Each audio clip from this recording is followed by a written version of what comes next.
Olá, paz do Senhor Jesus, seja bem-vindo a mais um subsídio de Escola Bíblica Dominical, aqui no meu canal EBD para Todos. Você que não me conhece ainda, eu sou o pastor Everson Tomás, da Igreja Assembleia de Deus, Ministério de Cubatão.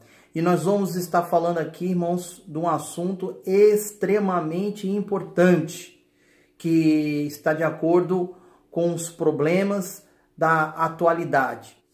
Essa lição de número 2 tem como aqui o título da lição: Ética Cristã e Ideologia de Gênero. Um assunto bastante, vamos dizer assim, bastante forte para poder ser tratado. Mas eu quero dizer aqui para você que nós vamos fazer esse estudo em duas partes. Porque, em primeiro lugar, nós precisamos explicar a origem realmente da ideologia de gênero, para depois nós contextualizar, vamos dizer assim, apologeticamente na palavra de Deus. Então, vai ser um vídeo, eu vou estar postando esse vídeo na quinta-feira agora, né? E amanhã, na sexta-feira à noite, eu prometo que estarei postando o segundo vídeo sobre a ética cristã e a ideologia de gênero. Bem como já disse em outras aulas, isso aqui é um subsídio, tá? Os irmãos podem observar que eu não sigo os tópicos ponto a ponto, mas eu falo o que está dentro do assunto. Ou seja, eu acrescento, eu dou um suporte para que você possa está desenvolvendo ali na sua escola bíblica dominical. Antes de mais nada, meus queridos, vai lá, dê um like no meu vídeo, compartilhe, tá ok? Eu preciso do seu apoio, eu preciso desse apoio. É necessário que os irmãos compartilhem aí, dê um joinha, se inscreva no meu canal, tá ok? Ali do lado direito ali, você vai ter lá, inscreva-se, você vai clicar lá. Vai aparecer um sininho, você clica no sininho para você receber os meus vídeos, tá ok? Vamos divulgar esse trabalho para a honra e a glória do Senhor Jesus Cristo. Então vamos lá. O que nós podemos falar? Em primeiro lugar, antes de mais nada, eu quero deixar aqui o meu protesto. O meu protesto, por quê? Porque o que eu vou falar agora, o protesto que eu vou deixar agora, está embasado nas raízes da ideologia de gênero. As universidades do Brasil, do estado de São Paulo, que promovem o curso de bacharel de teologia, estão totalmente fora da realidade. Por quê? Porque como o curso de bacharel de teologia está dentro da área das humanas, eles pegam e embutem nas matérias. Eu não digo que não deveria ter tais matérias, porém, observa-se que essas matérias começam a se tornar um dos alvos principais e uma das matérias pilares do curso de teologia, que é o socialismo, melhor dizendo, né? O socialismo marxista, né? De Karl Marx. Então, deixo aí o meu protesto, lamento muito. Quando eu estive em uma dessas universidades, tive grandes embates e posso dizer para os irmãos, não é fácil. Nós temos inúmeras pessoas que estão sendo desvirtuadas do verdadeiro caminho da palavra de Deus, por causa desse assunto que tem se desenvolvido muito nas universidades. E pasmem, meus irmãos, e pasmem, muitos professores que são pastores, ok? Que são pastores, defendem o socialismo. E aí eles inventaram isso, que já surgiu desde a década de 70, né? Mas eles trouxeram para dentro da universidade, começou no movimento católico, que é a teologia da libertação. Não é a libertação espiritual, é a libertação do capitalismo, do Estado opressor, ok? Da saída da opressão. Então, é uma visão totalmente diferente. Eles chamam isso de teologia, mas quando você começa a estudar sobre isso, principalmente alguns autores que se destacam dentro do Brasil, por exemplo, Leonardo Boff, que é um autor da Igreja Católica, mas é muito difundido isso nas universidades. Então, eu deixo aí o meu conselho. Você que queira aprender a palavra de Deus,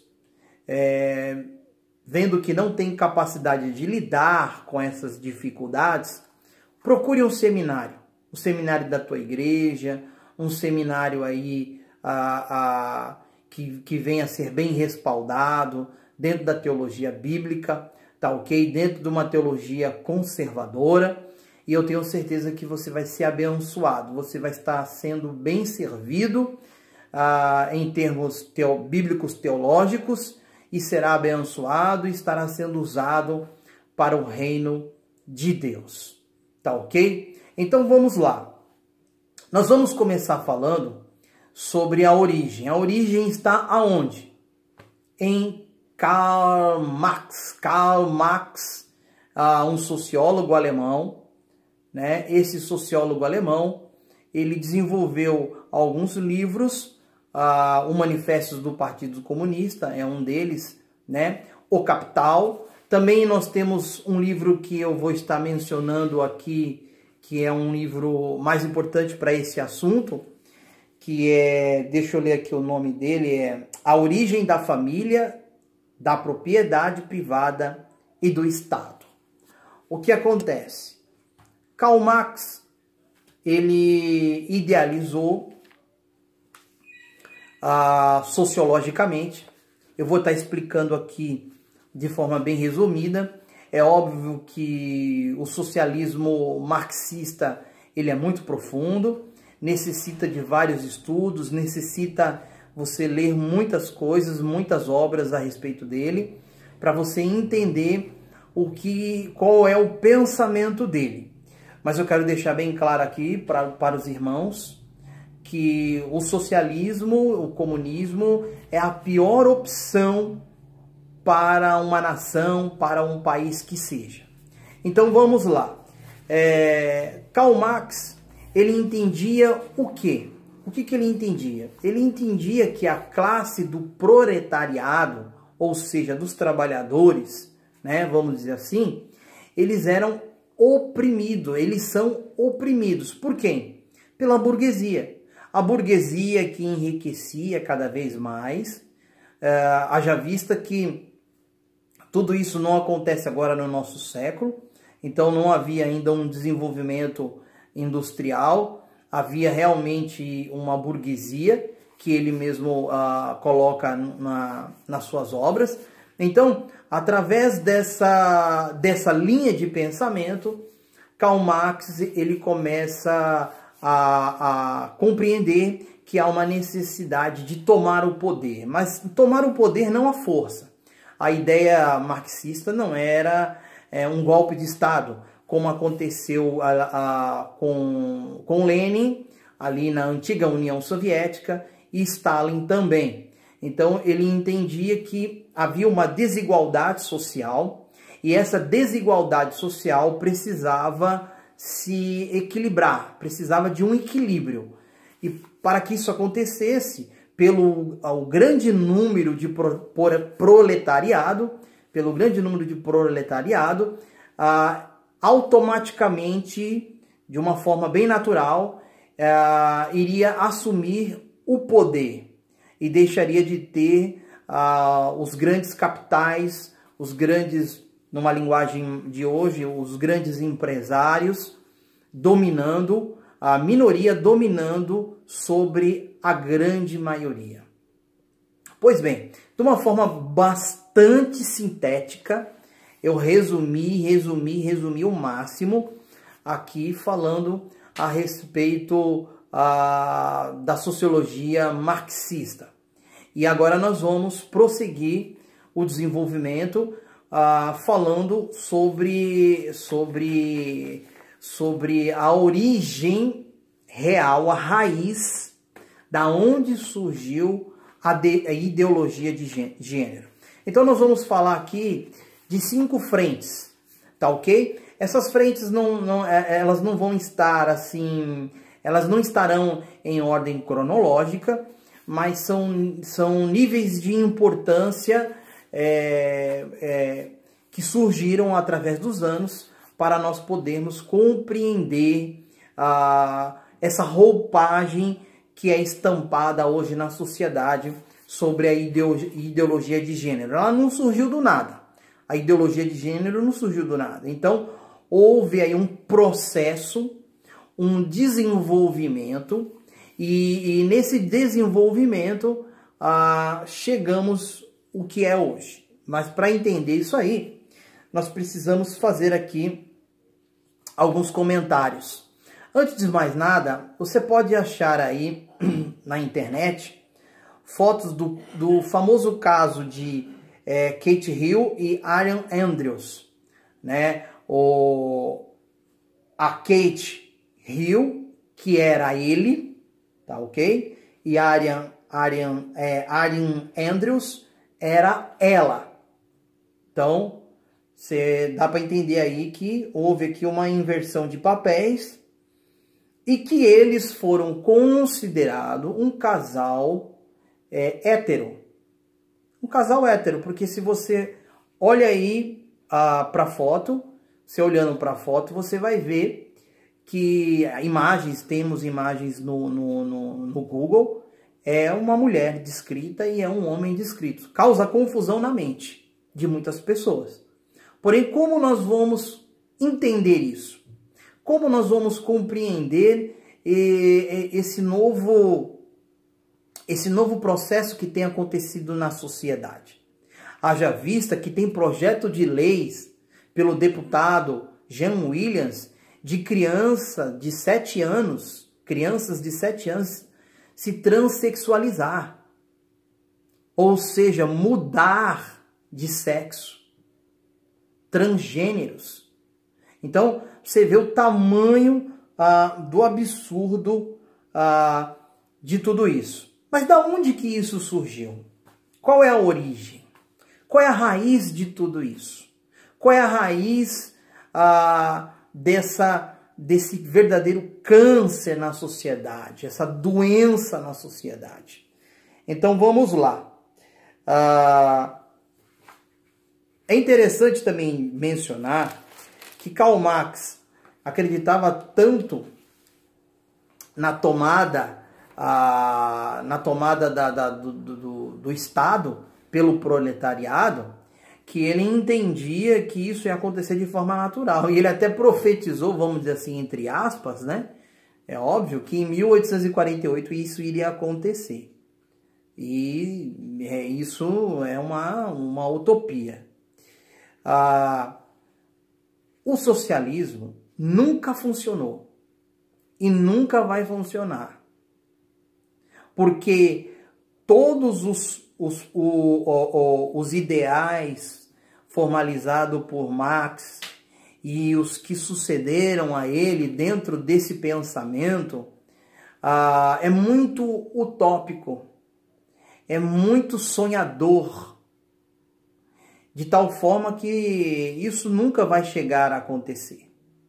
E quando alguns tentam, como no caso de Lenin e de Stalin, acabam tendo aí realmente um golpe de Estado, um abuso de poder, e não conseguem implementar absolutamente nada. O capitalismo é perfeito? Não. O capitalismo, meus irmãos, tem as suas imperfeições também. Porém, é o mais justo. Eu não digo que é justo, mas é o mais justo. E eu vou dar aqui um exemplo bem prático para você entender isso. Um certo professor, ele, numa discussão sobre socialismo na sala de aula, ele observou que havia ali muitos adeptos do socialismo. E ali ele fez uma proposta. E falou, ó, é o seguinte, vamos implantar o socialismo aqui dentro da sala de aula. E os alunos tomaram aquele susto, tudo bem, professor, vamos lá. É o seguinte, todas as notas de vocês vão ser somadas pelo número de alunos, ou seja, vamos dizer que tenha 30 alunos, então soma a nota de vocês, desses 30 e divide pelo número dessa quantidade de alunos. E aí nós vamos ter uma média. Nós vamos ter uma média. Essa média será igual para todos. Haja vista que o socialismo prega a igualdade. Ok? Ah, tá bom, professor, nós vamos entrar nessa. Pois bem, os alunos ali começaram a se entrosar nesse espírito de socialismo. Porém, nessa sala de aula, tinha aqueles alunos que tiravam as notas máximas. Tirava 9, tirava 10, né? Mas também tinha um grande número que tirava 4, tirava 5, 3, não gostavam de estudar, né? E aí, esses que tiravam nota baixa começaram a ficar, numa linguagem popular, na aba daqueles que tiravam nota alta. É lógico, afinal de contas, vai ser dada uma nota média para todo mundo. E aí, naquele primeiro bimestre, a nota foi 7. E aqueles alunos que tiravam 9, tiravam 10, ficaram tristes, começaram, de certa forma, a questionar. Ah, isso não é justo. No segundo bimestre, tiraram uma nota de 6, a média foi baixando, até mesmo porque aqueles que tinham nota mais baixa ficaram cada vez mais encostados naqueles que estudavam mais, até chegar um ponto que os alunos, os que tiravam as notas maiores, se reuniram e falaram para o professor, professor, não dá certo, isso daí é muito injusto, nós estudamos, né, e eles tiram uma nota média em cima daquilo que nós estudamos. E aí o professor chegou à seguinte conclusão. Pois bem, o capitalismo, ele não é a melhor solução. Porém, muitas conquistas são meritórias. É por mérito. Ou seja, pessoas que estudam, que se empenham, conseguem os melhores cargos, conseguem as melhores oportunidades. Aqueles que não estudam, não se dedicam, não buscam, não vão conseguir nada. É certo que é óbvio que alguns não tiveram oportunidade, enfim, mas eu não estou levando isso em consideração, porque eu já disse que não é um sistema perfeito, mas é um sistema que é mais fácil da gente viver e de trabalhar. Então, o socialismo não, prega a igualdade. Observe bem como é que dentro daquela sala de aula a igualdade de média não serviu para todos, porque os que tiravam nota mais altas começaram ali a reclamar. Ok? Então, vamos lá. Existiam algumas frentes, alguns movimentos, ou posso dizer algumas ondas. Uma delas é o marxismo feminista. O marxismo feminista, que surgiu na década de 70, e nós temos algumas expoentes aqui.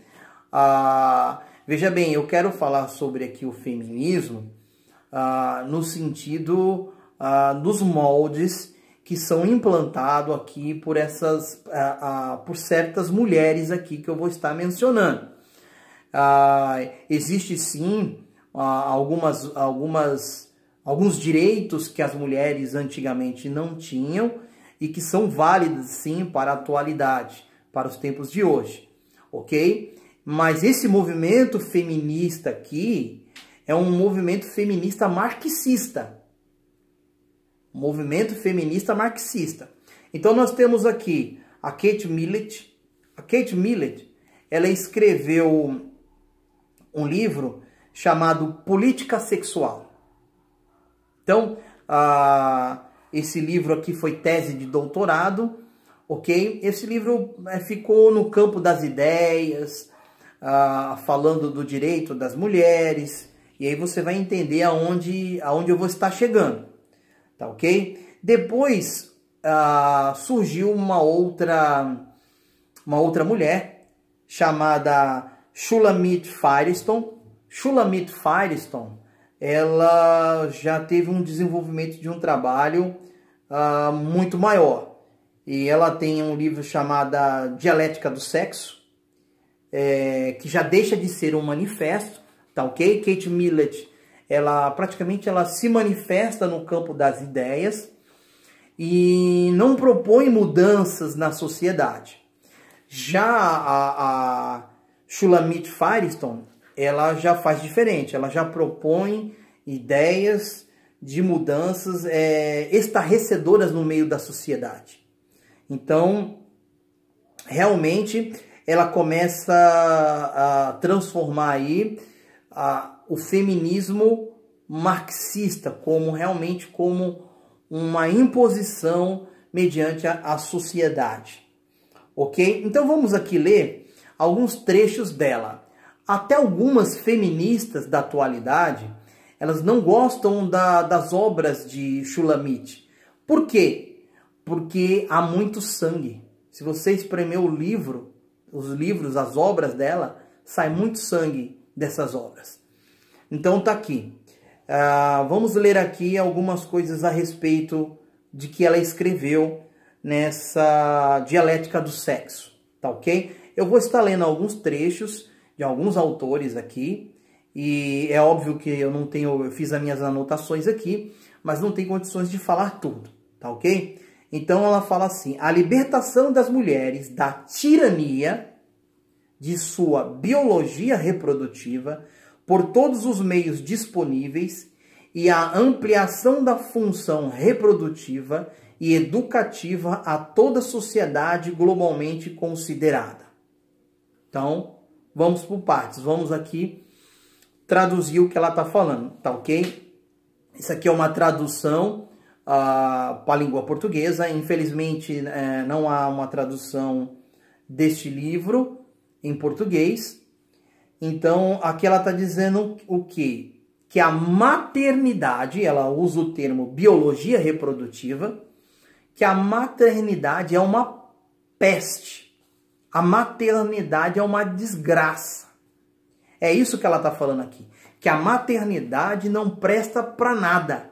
E que precisamos usar todos os tipos de meio para uma reprodução alternativa. Ou seja, a reprodução in vitro, seja ela aquela reprodução que sai todo mundo igual, clonagem, né? Seja ela in vitro, enfim.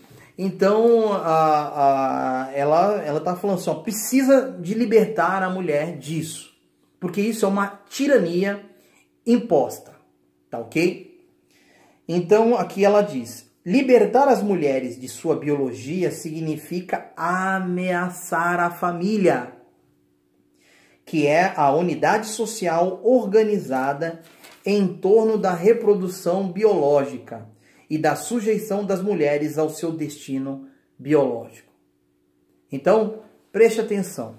Ela diz aqui que precisa desestruturar a família. Precisa desestruturar a família, porque é na família que há esse conceito de maternidade, da mãe estar sobre a submissão do seu marido, os seus filhos, enfim. Então, o próprio Karl Marx, ele dizia que o patrimônio inicia-se no matrimônio. Olha só que absurdo que ele diz. Porque o homem, como dominador, por ser o mais forte, ele chega lá e fala: não, é eu que mando e tal. E nós sabemos que, dentro do ponto de vista cristão, não é assim que funciona. Os seus filhos em submissão, também aos seus pais. Então, é preciso endemicamente destituir-se, se livrar desse poder psicológico, desse domínio psicológico. Então, olha só a visão marxista. E essa feminista, né, a Shulamit Firestone, também vai para esta linha de pensamento. Ela vai por essa linha de pensamento. Porque no afã de defender as mulheres, ela começa aqui a dizer que precisa ser destruída a maternidade. Não é nada mais e nada menos do que isso que ela fala, tá ok? Então, segundo ponto aqui que ela diz no seu livro. A total autodeterminação, incluindo a independência econômica, tanto das mulheres quanto das crianças, é por isso que precisamos falar de um socialismo feminista. Com isso, atacamos a família em uma frente dupla, contestando aquilo que é em torno de que ela está organizada. A reprodução das espécies pelas mulheres e sua consequência, a dependência física das mulheres e das crianças. Olha só o que ela diz. Eliminar essas condições já seria suficiente para destruir a família, que produz a psicologia do poder. Contudo, olha, ela afirma, contudo, nós destruiremos ainda mais. Então, observe que isso aqui é diabólico, meus irmãos. Isso aqui é satânico mesmo, ok? Isso aqui é realmente algo que veio das entranhas do inferno. Não vem de outro lugar. Não vem de outro lugar. Eu já tive vontade de falar sobre essa questão do marxismo, né? E hoje estou tendo a oportunidade de falar de um braço do marxismo, que é a ideologia de gênero, ou até conhecido como identidade de gênero. Então nós precisamos destruir. E ela diz aqui o seguinte, que precisa acabar com a dependência. Ou seja, num socialismo feminista, o que queria acontecer? A mulher não ia estar mais dependente do seu marido. É óbvio que hoje, com a pós-modernidade, muitas mulheres trabalham. Mas no geral, a mulher, ela fica na dependência do seu provedor, que é seu esposo, e seus filhos também. E a criança fica debaixo da submissão dos seus pais. Então, o que acontece? As crianças, elas precisam receber dinheiro, as mulheres precisam receber dinheiro do Estado para que venha eliminar e destruir de uma vez por toda essa dependência do pater família, do pai de família. Olha só os absurdos de Shulamit Firestone. Aqui eu fiz mais algumas anotações, mas não vai ser possível ler, tá ok? O que acontece é o seguinte, eu vou fazer aqui alguns comentários, tá bom? Alguns comentários para poder nós compreendermos melhor. Então, essas duas figuras são extremamente importantes. Uma das ondas aí é o marxismo feminista, tá ok? E ela diz, vou ler aqui mais um trecho, porque esse trecho eu não posso deixar de ler. Ela diz assim, se a criança escolhesse a relação sexual com os adultos, ainda no caso que escolhesse a sua própria mãe genética, não existiriam razões a priori para que esta rejeitasse suas insinuações sexuais, visto que o tabu do incesto teria perdido a sua função. Meu Deus do céu! Isso é um absurdo. É um absurdo, meus queridos. Então, observe bem como nós estamos aí servidos culturalmente, vamos dizer, né, dentro da sociologia, dentro desse engajamento feminista marxista, tá ok? Depois eu quero mencionar aqui um sociólogo americano, tá ok? Chamado Kingsley Davis. Kingsley Davis, ele escreveu um livro chamado Política Populacional. Ou seja, essa segunda onda aqui seria a diminuição da população por mecanismos que seriam totalmente eficientes. Kingsley Davis, além dele ser sociólogo, ele era também demógrafo, ou seja, ele fazia um controle populacional. E através desse controle populacional, ele defendia o aborto. Haja vista que no tempo, até mesmo que ele fez os seus estudos, a pílula, o anticoncepcional, seria algo inviável, até mesmo porque seria muito custoso, né? O aborto seria algo muito mais viável para um controle de taxa de natalidade, né? E essa taxa de controle de natalidade vai ali dentro de uma imposição e que isso vai verberar dentro da ideologia de gênero, porque há uma diminuição populacional. E nessa diminuição populacional, homem com homem, mulher com mulher, não tem procriação, não tem desenvolvimento, não tem, enfim, como a humanidade se procriar. Tá ok? Agora nós vamos falar de alguns revisionistas marxistas. E sem dúvida nenhuma, eu menciono aqui um alemão, né? Karl Korsch.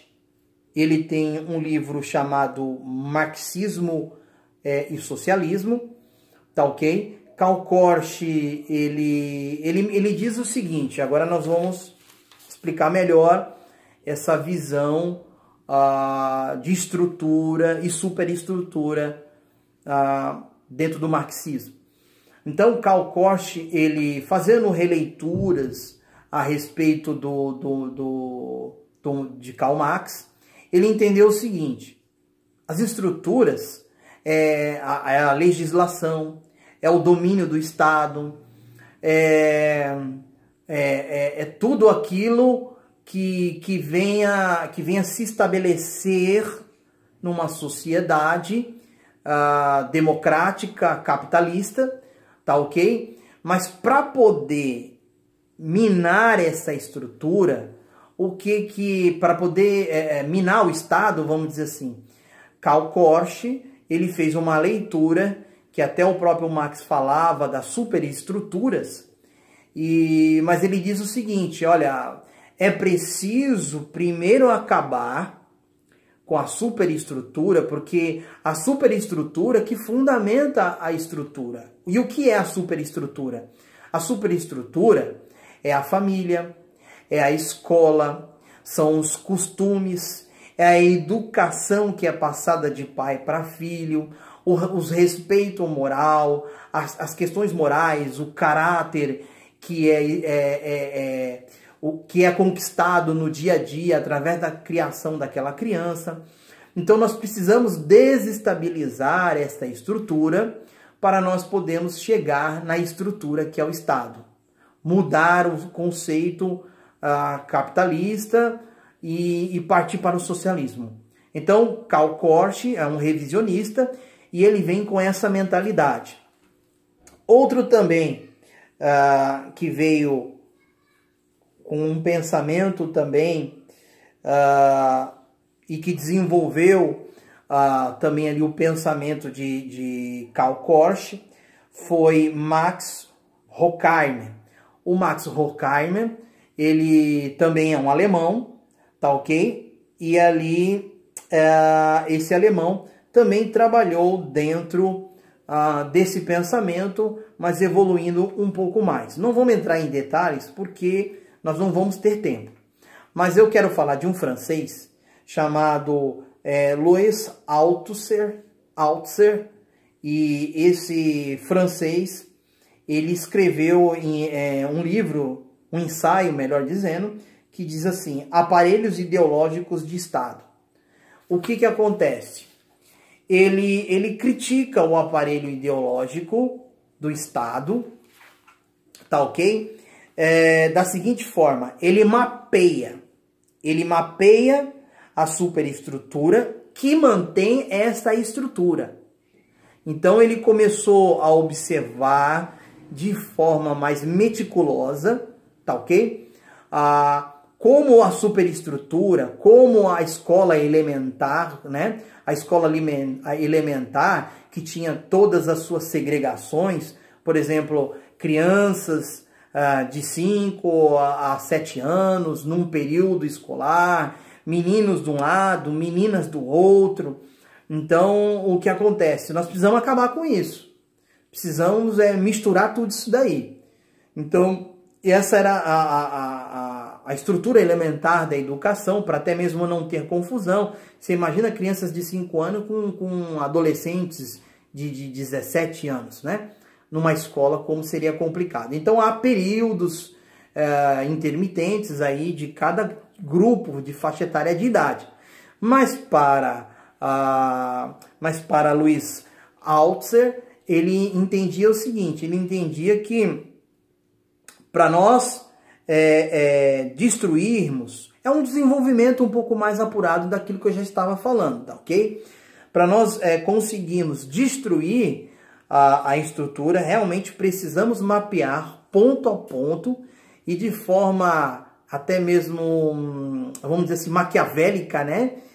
Com maldade mesmo, ali em você pontuar passo a passo como esse aparelho ideológico funciona para poder atingir a estrutura. Porque se não for assim, não vamos chegar de forma alguma à implantação do socialismo. Tá ok? Depois também nós temos aqui um outro chamado Jacques Derrida. Jacques Derrida, ele defendia o seguinte: nós precisamos destruir os discursos. É preciso destruir o discurso. O discurso é aquilo que fala a respeito da família, né? A respeito de um lar feliz, o pai e a mãe sentado à mesa, aquele discurso de uma família bem organizada. Então, Jacques Derrida, ele fala sobre isso. Aí veio um outro chamado Michel Foucault. Michel Foucault, ele desenvolveu um pouco mais essa ideia de Jacques Derrida, mas através do desconstrucionismo da dialética.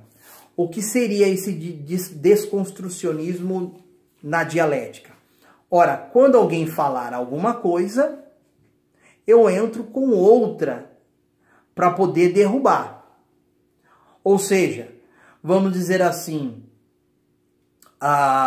quando nós temos o discurso de família, pai, mãe e filhos, aí tem um discurso de família de homossexuais, que isso é normal, enfim. Então, através de um bom discurso, cria-se um outro discurso, e através de um contra o outro, de um enfrentamento contra o outro, nós conseguimos implantar o socialismo. Então, Michel Foucault, ele trabalha um pensamento um pouco mais desenvolvido de Jacques Derrida. Tá ok? Então, a partir daí, surgiu um outro, agora esse sim, John Money. John Money, o doutor, psicólogo e sexólogo John Money, ele que introduziu o gênero, tá ok? E agora eu vou aqui falar sobre o caso chamado caso João Joana, ok? No qual uma família lá no Canadá, a família de Janete, a mãe chamava Janete e o pai Ron, Janete e Ron, eles tiveram 2 filhos gêmeos. Um passou a se chamar Brian e o outro passou a se chamar Bruce. Mas essas 2 crianças saudáveis do sexo masculino tiveram um problema aos 7 meses. Eles começaram a ter dificuldade de urinar. E aí os seus pais levaram eles para circuncidar, tá ok? Aquela famosa fimose. E ali, imagine só, naquela época, década de 60, né? Em vez de usarem o bisturi em Bruce, eles usaram uma agulha de cauterização. E aquela agulha de cauterização estava tão quente que quando encostou ali no local, que era para queimar, vamos dizer assim, tá? Não tenho termos técnicos dentro da medicina, mas ali para poder queimar, acabou ali a temperatura daquele ferro, daquela agulha, acabou comprometendo ali todo o órgão sexual daquela criança. E aí os pais, sabendo daquilo, ficaram espantados, tristes, sem saber o que fazer. E aí eles ouviram falar de um doutor chamado John Money. E aí o John Money, eles foram até John Money, tá ok? E ali apresentaram aquela situação daquele menino que tinha aquele órgão ali já totalmente defeituoso, vamos dizer assim. E ali John Money, ele implantou a ideologia, não, ou melhor dizendo, ele começou a falar sobre o desenvolvimento de gênero, tá ok? E ali ele diz assim, olha, mas é simples para resolver o caso dessa criança. É só fazer aí uma mudança de sexo, porque o gênero, ele é construído. Ele não é algo que a pessoa nasce com ela. Ele é construído, tá ok? Então, vamos fazer uma mudança de sexo e você vai colocar um vestidinho em Bruce. Bruce passou a ser chamado de Brenda agora, passou a andar, a ser como uma menina, né? Uma menininha, ali juntamente com o seu irmão Brian. E essas crianças foram crescendo, tá ok? A Brenda, que agora não é mais Bruce, Brenda agora ela não aceitava, passava-se ano a ano ali no consultório de John Money, mas ela não aceitava andar de vestido, tinha gestos masculinos, ela era zombada na escola, né? E aquela criança passou por aquela situação difícil. Quando ela chegou na puberdade, entre os 13 e os 14 anos, passou a ser uma criança muito revoltada, sem entender o que estava acontecendo com ela. E ali levaram o caso para John Money. E aí John Money já tinha feito aquela algazarra, vamos dizer assim. Não é essa a palavra, mas ele já tinha feito toda a propagação da sua experiência na mídia, né?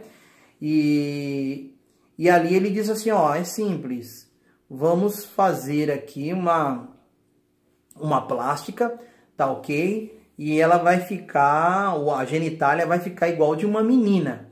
E aí o negócio vai fluir melhor. Os seus pais não concordaram com aquela proposta dele, foram para casa. O seu irmão, Brian, vendo o seu irmão sofrendo aquela situação, passou a tomar antidepressivos, tá ok? E ali o pai de Bruce, que era Brenda agora, né, contou para ele que o que tinha acontecido, que ele era homem realmente. E era tudo que ele queria ser. Tinha gestos de homens, fazia tudo que um homem fazia. E ali, nesse contratempo, as pesquisas de John Money usando aquela criança como cobaia, estava se propagando ali na América, Canadá, Estados Unidos, enfim. Mas as pessoas não sabiam o problema que eles estavam sofrendo dentro de casa. E aí aquele menino, que se chamava Brenda, decidiu realmente mudar e assumir a sua postura masculina. E mudou o seu nome para David, né? E chegou até casar. Esse jovem chegou até casar. Tentaram reconstituir ali o órgão sexual dele, mas as dificuldades foram grandes. Ele se esforçou para poder criar os filhos de sua esposa, que ela já tinha 3 filhos de um outro relacionamento, mas só que ele era um garoto depressivo por tudo isso que aconteceu. E aí o seu irmão, em 2002, chateado com a situação do próprio irmão, achando que ele era culpado, porque aconteceu com o irmão dele, mas não aconteceu com ele, o seu irmão pegou uma arma, ou melhor dizendo, o seu irmão tomou antidepressivos, tomou e morreu. Isso em 2002. Em 2004, nesse interim de tempo, ele já tinha se separado da sua mulher, não conseguiu porque ele vivia em depressão, o relacionamento não deu certo e a sua esposa foi embora. E ali ele, naquela sua depressão, ele pegou uma arma e desferiu um tiro no seu peito.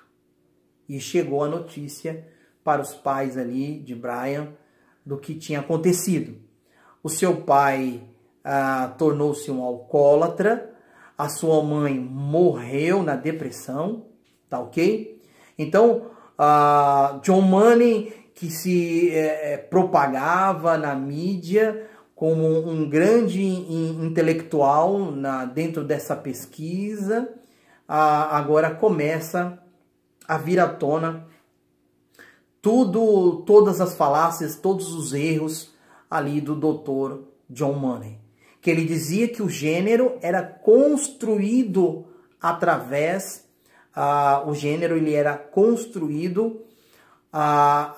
do tempo, né?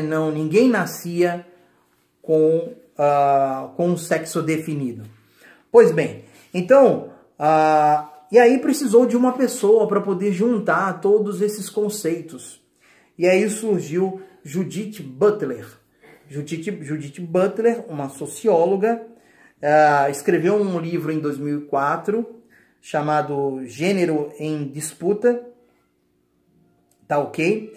Ela apresenta ali, ela realmente começa a dizer que não existe identidade, não há identidade pré-definida no nascimento. E eu vou estar lendo aqui algumas coisas a respeito dela, tá ok? Ela diz o seguinte: se uma noção estável de gênero não pode mais provar ser a premissa fundacional da política feminista, talvez seja desejável um novo tipo de política feminista para contestar as próprias reificações de gênero e de identidade. Uma nova política que fará da construção variável da identidade não apenas um pré-requisito metodológico e normativo, mas também um objetivo político. Então, o objetivo político dela é a construção variável de identidade. Ou seja, ela começa agora a pegar tudo aquilo que vem desde Marx, tá ok? Do movimento feminista, do controle populacional, ali de Davis, né? E aí ela começa a juntar tudo, tá ok? Os escritos dela é bastante complexo, mas ela fala de uma política feminista que traz a liberdade de escolha.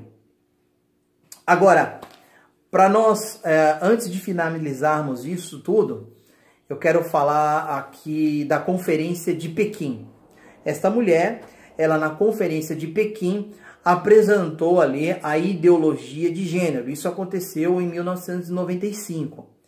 E ali ela conseguiu, através dessa conferência, que é uma conferência internacional de direitos humanos, ela conseguiu, porém não ficou muito bem estabelecido, tá ok? Não ficou muito bem estabelecido, ficou um discurso ainda meio que sem sentido.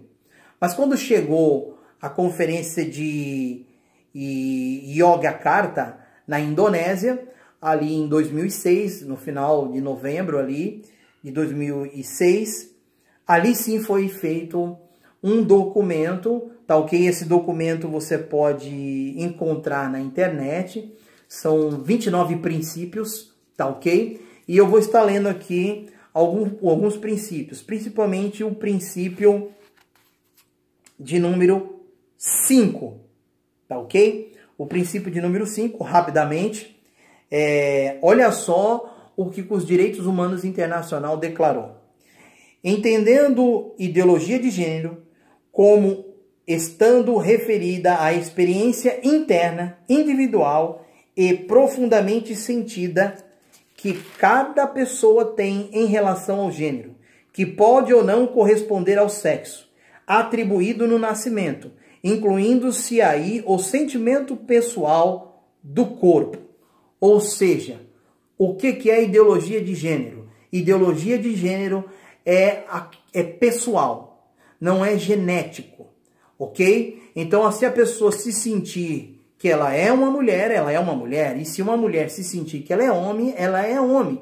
E isso é algo sentido, é sentimental, tá ok? Então, você pode achar na internet isso daí.